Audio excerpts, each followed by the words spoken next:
Ladies and gentlemen, the gold medal winning 1992 U.S. Olympic Dream Team.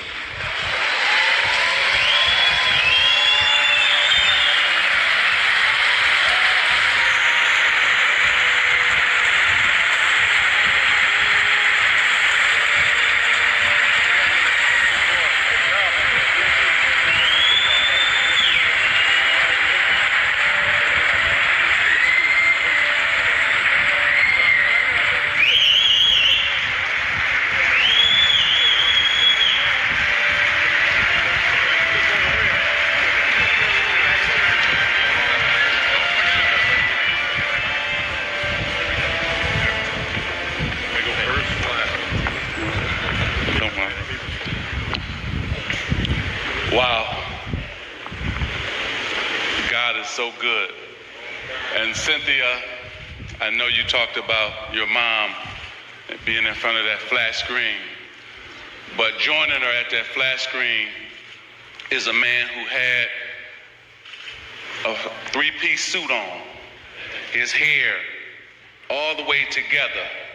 He had the nicest tie on, and he was our leader, and that was Chuck Daly. So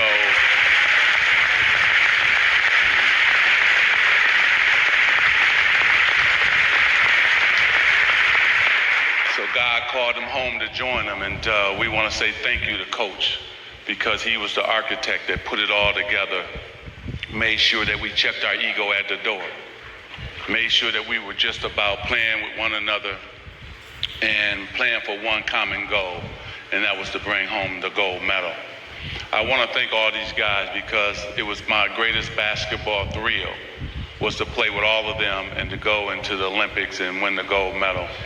We'd like to thank David Stern for allowing us to do it and put it together, whereas he's the greatest commissioner of all the sports. I know he's somewhere. Stand up, please, to our great commissioner. This is David Stern. Thank you. We also want to thank Mr. Wall and Mr. Newton, because they were big parts of it. We want to also thank what Mr. Colangelo is doing right now for USA Basketball, and Coach K as well. So give them a hand as they get ready to go into battle. Last but not least, I want to thank Michael Jordan for setting the tone for us and a winning attitude, the greatest player. When he came in the door, we knew it was all about business. I want to thank Charles Barkley, as he really dominated the play and was our best player in all those games. I want to thank Patrick Ewing for that beautiful jump shot and always making us all laugh and have a good time. David Robinson for controlling the middle and making sure nobody came down there.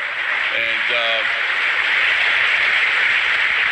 I want to thank John Stockton for always being under control and throwing the prettiest bounce passes of anybody. I want to thank Karl Malone as he went down the middle and everybody just moved out the way and said, no way am I taking this charge. I want to thank Clyde Drexler as he took off so well in the air and just glided like Clyde, the glide that he was. Then I want to thank Chris Mullin as he shot with the left hand, and it was all net every single time. And then he would do it one more time, all net with the left hand. Ooh. I want to thank Scottie Pippen as he shut down 5 guys on the team. Scottie wanted to play everybody, and he did play everybody. And one thing great about him, he could play all the positions. And last but not least,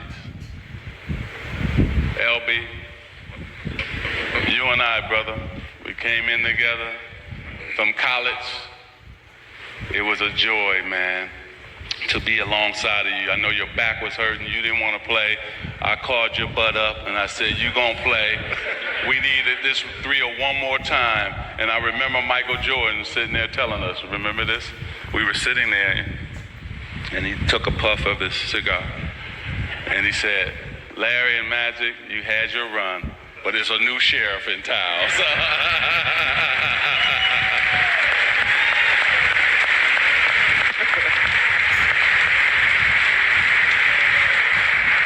And Kristen Laettner, I didn't forget about you. You thought I forgot about you, didn't you? I I remember the first day of practice, brother, and Charles Barkley hit you so hard and you went down to your knees and he said, "Welcome to the NBA, young fella."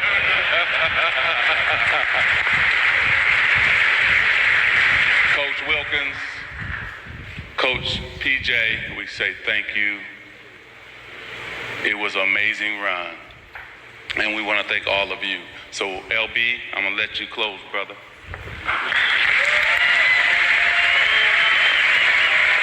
Thank you. It's like always, you left me 20 seconds, so, but I just want to congratulate all the inductees tonight. All of them are very well deserving. It's a special honor to play with these young men. After 1992, which was my last game competitive I ever played in, pretty good way to go out, winning a gold medal and playing with, well, I can't say the best team ever assembled, but one of the best teams ever assembled. The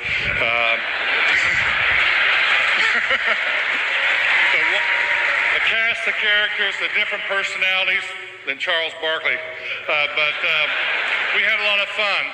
You know, this group of guys here, there's a lot of debate going around who had the best team, the ones in the 60s or the one in 92. I don't know who had the best team, but I know the team in 1960 was a hell of a lot tougher than we were, because I couldn't imagine the 92 team getting in covered wagons for 8 days, going across the country, jumping in the Atlantic Ocean, swimming for 6 days, then walking 3,000 miles to the Coliseum in Rome for $1 a day.